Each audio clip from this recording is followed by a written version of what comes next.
네, 오늘은 사도행전 10번째 시간입니다. 우리가 스데반의 죽음 이후에 예루살렘에만 머물러 있던 복음이 이제 전 세계로 퍼져나가게 되었습니다. 그래서 8장에서는 먼저 사마리아인에게 복음이 전해졌죠. 사마리아인들은 절반은 유대인이라고 볼 수가 있습니다. 하프 유대인입니다. 9장은 기독교인을 가장 앞장서서 협박했던 바울이 핍박하던 바울이 회심을 했습니다. 그리고 10장은 고넬료라고 하는 이방인이 예수님을 믿고 세례를 받았습니다.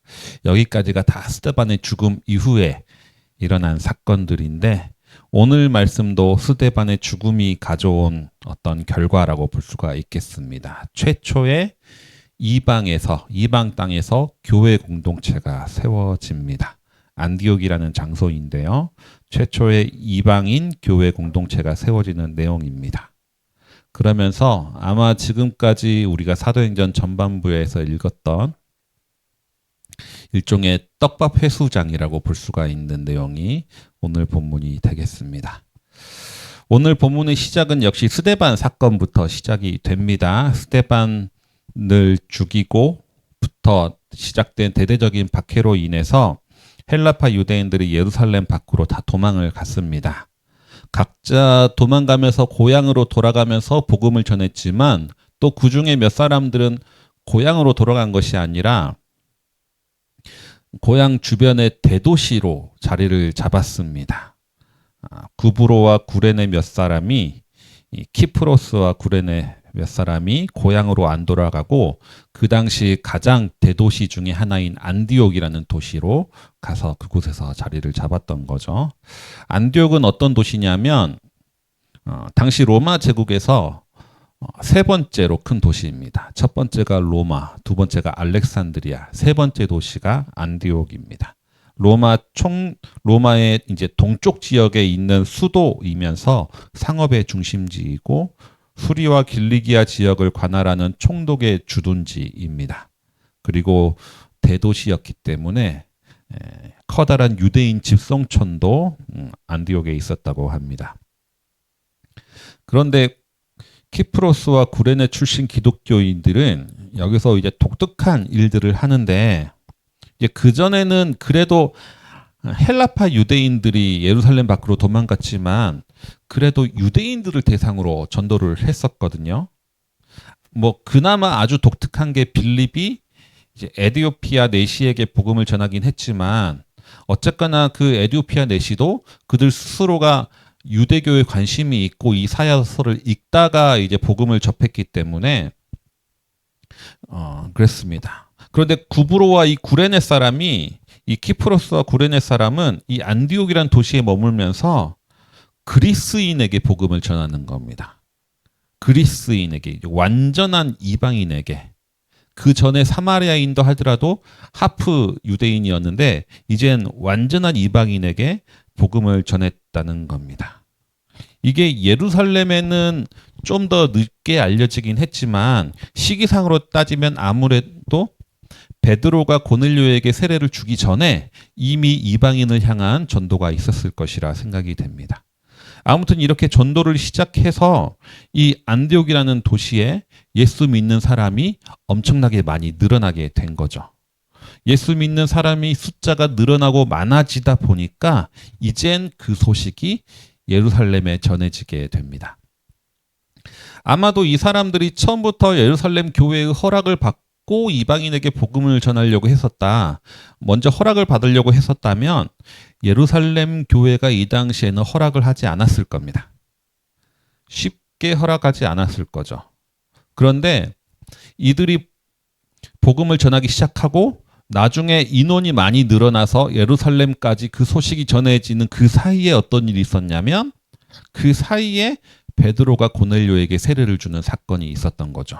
그리고 베드로가 예루살렘 교회에 가서 어떻게 내가 고넬료에게 세례를 주었는지 어떻게 고넬료의 집에서 이방인과 먹고 마셨는지를 보고하기 시작합니다. 그 베드로가 예루살렘 교회에 보고한 결론이 오늘 읽은 본문의 바로 앞절인데 11장 18절인데 그 결론은 어떻게 됐느냐? 이젠 하나님이 이방인에게도 회개를 통한 생명의 길을 열어주셨다라고 예루살렘 교회가 인정하게 된 사건이 바로 한 절 앞에 있습니다. 그러니까 그 전만 하더라도 어쨌든 베드로가 이방인이 복음을 전했다는 것 사실 하나만으로 베드로를 비방했던 이 예루살렘 교회가 이제 이방인도 구원을 얻을 수 있다라고 태도가 변화된 거죠. 그 태도가 변한 다음에 이 안디옥의 소식이 예루살렘에 들려왔다라는 겁니다.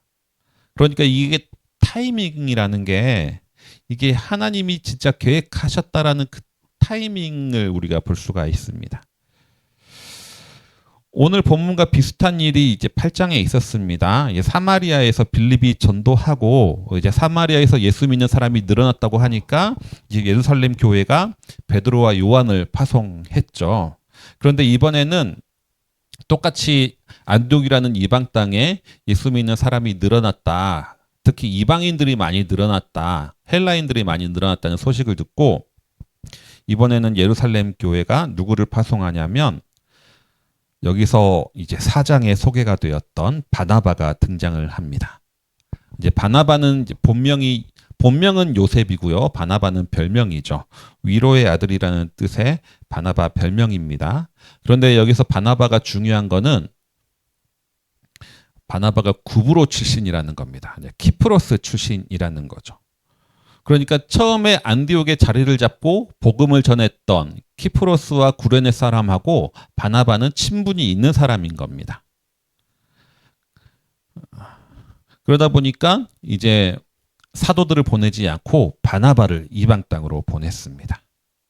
그리고 바나바가 안디옥으로 내려가서 이제 사역을 하고 이제 예루살렘 교회와 안디옥 교회 간의 이제 커뮤니케이션을 담당하면서 이제 더 많은 사람이 안디옥에서 예수를 믿게 되는 거죠.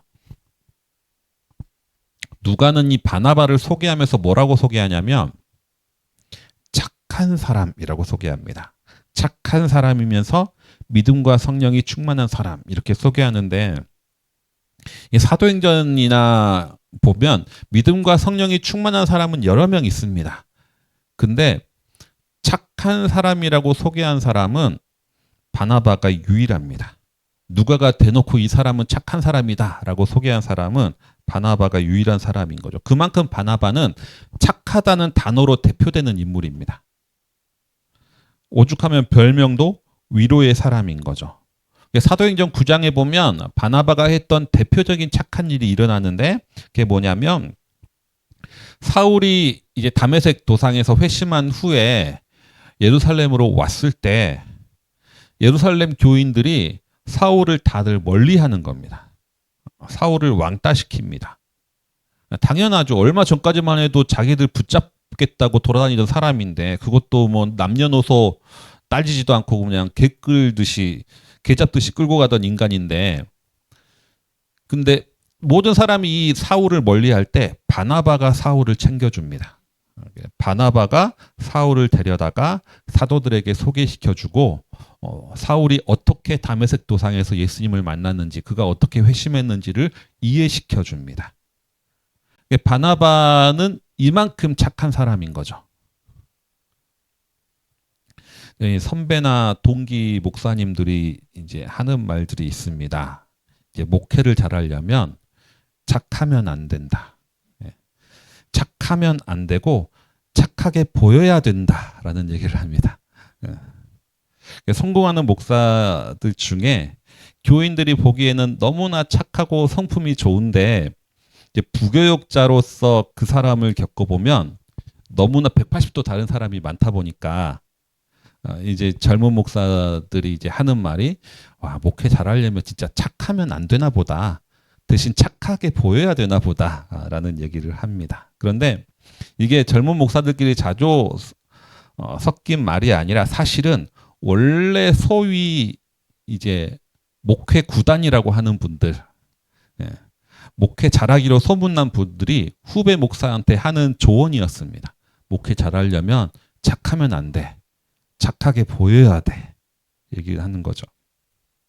착하면 안 되는 이유가 이게 교회라는 조직이 운영을 하려면 행사도 많이 해야 되고 교인들도 많이 동원해야 되고 그리고 성공적인 어떤 결과물들이 나와야 되는데 그러려면 아랫사람을 닥달을 해야 되는 거죠. 부목사님들을 닥달을 해야 됩니다. 그리고 싫은 소리를 하고 때로는 자기가 시키는 대로 움직일 수 있도록 협박도 하고 때로는 모욕을 주기도 하고 합니다. 그렇게 해서 이제 교인들을 통제하거나 교인들을 동원하거나 교인들에게 나쁘게 보이는 일들은 주로 부목사가 담당하게 하는 거죠. 담임 목사는 교인들 앞에서 착하게 보여지고 이제 나쁜 일들은 뒤에서 부목사들이 이렇게 커버치면서 해줘야 그게 이제 성공한 목회자가 되고 교회가 잘 운영이 된다는 겁니다. 부목사들이나 교인들이나 사정 다 봐주고 기다려주고 하면 교회 운영이 안 된다. 쉽게 말하면 목회 잘하려면 착해서만은 안 된다라는 조언인 거죠. 근데 이 바나바는 그런 성품이 아니었던 것 같습니다. 착한 사람입니다. 위로의 사람이고 착한 사람인 누가가 이렇게 평가한 유일한 사람인 거죠. 그럼에도 불구하고 이 바나바를 통해서 안디옥 교회는 크게 성장합니다. 그 이유가 바로 복음의 능력인 거죠. 반대로 이야기하면 착하면 목회가 안 된다라고 말씀하시는 분들은 복음이 아니라 다른 걸로 승부 보려고 하기 때문이 아닐까 생각이 됩니다. 바나바, 착한 바나바가 와서 목회를 하니까 신도들이 더 늘어납니다. 그리고 이 착한 바나바는 누구를 찾아가냐면 다소에 가서 사울을 찾습니다.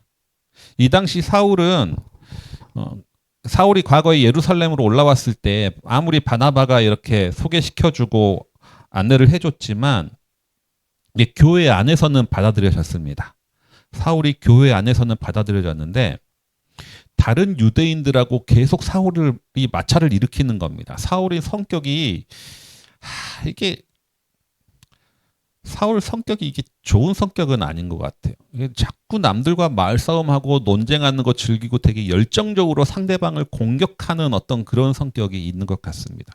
자꾸 유대인들하고 사울이 마찰을 일으키는 거예요. 그리고 마찰을 일으킬수록 이제 기독교인들 가운데 약간 어려움이 닥치는 거죠. 그래서 교회가 그냥 사울을 고향으로 돌려보내버립니다. 다소로 돌아가라 라고 돌려보내는 거죠.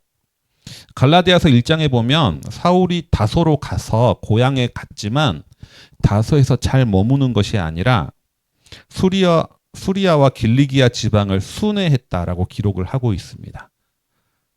왜 사울이 자기 고향에 잘 머물지 못하고 수리아와 길리기아를 순회했느냐 이에 대한 몇 가지 이야기들은 있습니다. 어떤 이들은 아마 이곳을 돌아다니면서 사울이 그래도 개인적으로라도 전도 활동을 했을 것이다 라고 말하는 분들이 있는가 하면 또 다른 주석가들은 사울이 돌아갔지만 가족과 의절했을 거라는 거죠.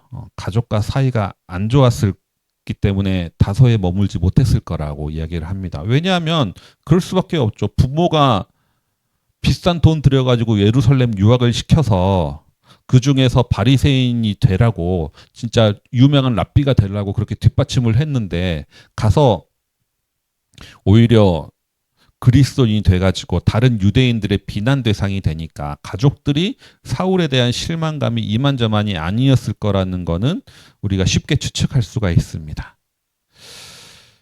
아무튼 다소에서도 잘 머물지 못하는 인물이 된 거죠. 그리고 예루살렘에서도 잊혀진 인물이 돼버린 겁니다. 아마 바나바가 다소에 가서 사울을 찾았지만 쉽게 찾지는 못하고 여기저기 수소문해서 겨우 사울을 만났을 것이라 생각이 됩니다. 그리고 이 사울을 데리고 와서 이제 바나바와 사울은 안디옥 교회에서 동역을 하게 되는 거죠. 사실 아까도 말씀드렸지만 바나바와 사울은 완전 정반대의 성향과 성품을 가진 인물들입니다. 바나바는 온유하고 사람을 기다려주고 세워주고 하는 관계 중심의 사역자였다면 사울은 열정적이고 일 중심의 사역 중심의 사역자라고 볼 수가 있겠습니다. 사역에 방해되면 가차없이 해고하는 사람이 사울이었습니다. 바나바는 사람을 위로하고 격려하고 이렇게 공동체를 잘 세워나가는 것이 강점이었다면 사울은 말씀 선포하고 논쟁을 해서 상대방을 이기고 하는 것에 강점이 있었습니다. 사울이 아주 착한 사람이긴 하지만 또 사울도 약점이 있거든요. 보면은 바나바도 약점이 있거든요. 보면 바나바도 이게 갈등 회피 성향이라는 걸 알 수가 있습니다. 이 갈등 회피 성향이라는 사람은 결단할 때 되게 우유부단하거든요. 거의 저와 비슷한 성격이라고 볼 수가 있죠. 반면에 사울도 단점이 있습니다. 직설적이기 때문에 갈등을 피하지 않고 갈등을 일으키는 사람이 되는 거죠.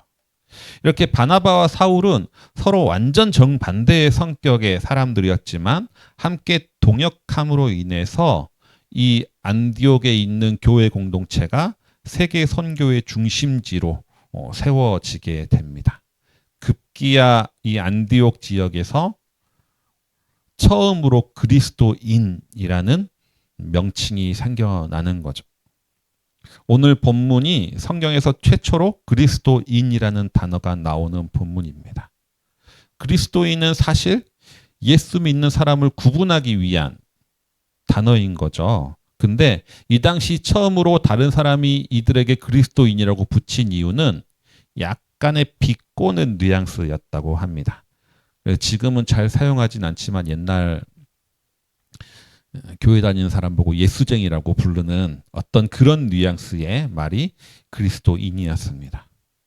그리스도인이라는 단어가 처음 생겨났다는 것은 몇 가지 의미가 있습니다. 첫 번째는 예수를 믿는 신도들의 규모가 사회적으로 눈에 띌 정도로 컸다라는 겁니다. 그만큼 사람들이 많았기 때문에 명칭이 생겨나는 겁니다. 사람들이 몇 명 안 되는 아주 작은 공동체였고 사회적으로 별로 눈에 드러나지 않는 집단이라면 이들을 부르는 특별한 명칭이 생겨날 이유가 없는 거죠. 그만큼 이 사회의 한 집단으로 보여지고 어느 정도 사회에 영향력을 미치기 시작하니까 그리스도인이라는 명칭이 드러나는 겁니다. 두 번째는 이 그리스도인이라는 거는 그 당시 유대교와 다른 새로운 정체성이 생겨난 건데 그 전에는 여호와를 믿는 신앙, 야훼를 믿는 신앙을 따로 이름을 지어서 구분할 필요는 없었습니다. 왜냐하면 어차피 다 유대인들이니까. 어차피 다 유대인들끼리 믿는 자기 유대민족 신앙을 공유하는 민족이니까 그냥 유대교는 유대인을 부르면 되는 겁니다. 하지만 이제 유대인과 헬라인, 이방인과 함께 묶여 있기 때문에 혈통으로는 구분이 되지 않는 거죠. 그래서 이들이 믿는 신앙으로 묶는 새로운 명칭이 생겨난 겁니다. 그리고 세 번째로 그리스도인이 유대교인과 따로 구분되었다는 것은 이제 앞으로의 환란이 시작되는 건데 더 이상 로마의 보호를 받을 수 없다라는 의미가 있습니다. 왜냐하면 유대교는 로마가 법적으로 인정한 종교이거든요. 따라서 유대교의 한 종파였다라고 하면 그리스도인들도 똑같이 로마에 인정받는 종교로서 보호를 받는 겁니다. 그런데 아예 유대교와 분리될수록 그리스도인은 더 이상 로마의 보호를 받을 수 없는 종교인들이 되는 거죠. 사실 누군가를 이렇게 한 단어로 규정짓는 것은 폭력적이라고 볼 수가 있습니다. 누군가가 저에게 너는 전라도 사람이구나 라고 말을 한다면 그렇게 한 단어로 규정을 지어버리면 저는 상당히 기분이 나쁜 거죠. 특히 그 의미가 부정적이거나 비꼬는 뉘앙스라면 더더욱 그럴 것입니다. 이 당시에 너는 그리스도인이구나 라는 명칭은 어쩌면 그런 폭력적인 단어이고 비꼬는 단어였습니다. 그러나 이 초대교회 교인들은 이 비꼬는 단어, 그리스도인이라는 단어로 내가 규정 지음을 받았을 때 오히려 더 자랑스럽게 여겼던 것 같습니다. 그래서 누가는 이 그리스도인이라는 단어를 안디옥에서 처음으로 불리었다라고 기록하는 것이 이 처음으로 불리었다라는 것을 강조함으로 인해서 이 명칭을 아주 긍정적으로 보고 있는 어떤 뉘앙스를 우리는 읽을 수가 있습니다. 스데반의 죽음과 박해가 꼬리와 꼬리를 물어서 결국 안디옥의 이방 땅에 교회가 세워지고 이 교회는 나중에 이제 큰 일을 하게 됩니다. 이 교회는 유대인과 이방인이 예수 그리스도라는 이름으로 하나됨을 이루는 교회가 되었습니다. 이 교회는 폐쇄적이었던 예루살렘 교회와는 달리 아주 개방적이고 진보적이고 이방인 친화적인 교회가 되었습니다. 그리고 그리스도인이라는 명칭이 붙을 정도의 당시 사회적 영향력을 보이는 교회가 되었다는 거죠. 그렇다면 하나님이 이 안디옥 교회가 세워지는 것으로 하나님의 계획이 마무리되었느냐? 아닌 거죠. 이 안디옥 교회는 이제 시작일 뿐이고 이제 더 큰 일을 감당하기 위해 준비로서 역할을 담당하게 됩니다. 안디옥 교회가 어떤 일을 담당하느냐는 다음 주는 아니고 그 다음 주 사도행전 후반부가 시작될 때 드러나게 되겠습니다. 말씀을 정리하겠습니다. 오늘 말씀을 통해서 우리는 안디옥 교회의 성립 과정을 통해서 알게 되는 점들이 있습니다. 첫 번째는 우리의 눈에 우연처럼 보이는 일들 가운데 하나님의 섭리가 있다는 겁니다. 구브로 출신의 바나바가 4장에 등장한 것, 9장에서 사울은 회심했지만 다시 다소로 쫓겨난 것, 10장에서 베드로가 고넬료를 만나고 그를 통해서 예루살렘 교회에 보고한 것, 이 모든 과정을 통해서 안디옥 교회라는 것, 세계 선교의 중심지인 안디옥 교회가 탄생하게 됩니다. 그리고 최초의 그리스도인이라는 명칭이 등장하게 되는 거죠. 뭔가 다 우연처럼 보이는 것들이 다 우연이 아니라 하나님의 계획 속에 준비되고 있었던 것을 아주 타이밍이 딱딱 맞아 떨어지는 것을 우리는 볼 수가 있습니다. 이렇기 때문에 바로 이것을 믿는 사람들은 이것을 하나님의 섭리라고 부르는 거죠. 세상 사람들이 우연이라고 부르는 것을 믿는 사람은 섭리라고 부릅니다. 두 번째로 우리가 배울 점은 사람을 세우기 위해서는 편견 없이 바라보고 믿어주는 것이 필요하다는 겁니다. 모든 사람들이 사울을 두려워하고 친해지기 싫어하고 왕따시킬 때 바나바는 사울을 받아주고 인정해주고 사도들에게 소개시켜줍니다. 사울이 다른 유대인들과 마찰을 일으켜서 다소로 쫓겨났을 때 바나바는 사울을 수소문에서 찾아서 다시 교회를 섬길 수 있는 기회를 줍니다. 결국 위대한 전도자 사도 바울은 이 바나바가 길러냈다라고 볼 수가 있는 거죠. 세 번째로 우리가 배울 점은 나와 정반대의 사람과 동역할 때, 나와 하나도 안 맞는 사람과 동역할 때 하나님이 사용하신다라는 겁니다. 바나바가 데려온 사울은 바나바와 성격이나 성품이나 사역 스타일이 너무나 다른 사람입니다. 그동안 바나바 스타일로 세워온 안디옥 교회에 안 좋은 영향을 미칠지도 모른다는 생각을 아마 할 수 있을지도 모르겠습니다. 그러나 사울은 오히려 바나바의 약점을 보완하면서 함께 동역함으로 그리스도인이라는 정체성이 형성되도록 하게 됩니다. 마지막으로 그리스도인은 그리스도인으로 불려야 한다는 점입니다. 그리스도인이라는 명칭이 붙여진 이유는 유대인과 헬라인이 함께하는 공동체였기 때문이고 한계를 넘고 선을 넘는 사람들이었기 때문입니다. 그리고 무엇보다도 그리스도인의 정체성은 예수를 닮고 예수를 따르는 사람들이었기 때문입니다. 지금은 그리스도인이라는 말이 아니라 기독교인이라는 말이 더 자주 들립니다. 예수는 좋은데 교회 다니는 사람은 싫다고 하는 말들도 자주 들립니다. 그 이유는 그만큼 어쩌면 우리와 그리스도가 닮지 않았다라는 증거가 되겠습니다. 이젠 우리의 삶의 모습을 통해서 예수를 따르는 사람, 그리스도인이라는 이름을 다시 되찾는 저와 모든 성도님들 되시기 바랍니다. 주신 말씀 기억하면서 내일을 바라오며 기도 함께 드리겠습니다.